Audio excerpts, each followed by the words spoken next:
friends, welcome back to my Essential Yoga series. Today we'll be exploring balancing half moon. Balancing half moon is a lot of fun, so it's a great pose to think about the lightness and kind of taking flight when you're in the doldrums of life. It also is a pose that, what you learn isn't the pose itself, it's the process of getting into the pose, which is the greatest learning period. And as children, we're taught to reach a goal, continue to reach that goal. And so then we become adults and we think it's all about the end point piece, and we forget about the process that it took us to get to that goal. And that process to get to the goal is really important. There's a lot of small victories that we can celebrate, failures that we have that we can learn from and grow.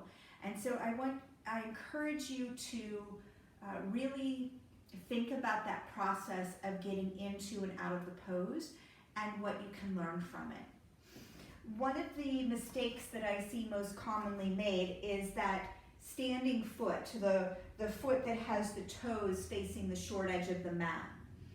Sometimes as we're getting into the pose, we're in that taking flight part of the pose, people will move their foot one way or the other.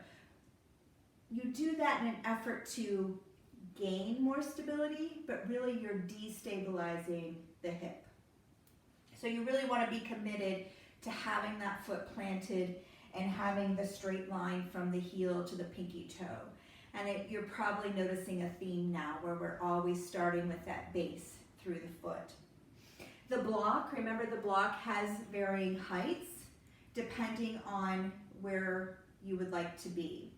Your fingertips can be on the floor. If the floor isn't available, you raise the floor to you. So remember, props allow you to find more work, not less.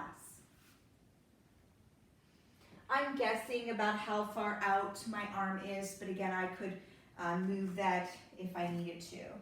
So I'm going to plant down into my stabilizing foot. My knee is slightly bent. As I start to take lift off, I'm in my core and my body weight is shifting forward. The back heel, the toes are pulling up towards the knee. It's in a flexed position. That ability to push through the back leg and reach through the crown of my head allows me to find that balance for me and half moon. And then you can take your arm all the way up. Now I prefer the head looking straight out or down to the floor. If you would like, you could move yourself against the wall and roll open against the wall as you're learning this, and allow the wall to be your prop, teaching you some landmarks. I have also seen this pose done with placing the foot against the wall behind you. And that takes just a little more, getting into it to find, your leg length away. But it also helps you feel that how active the back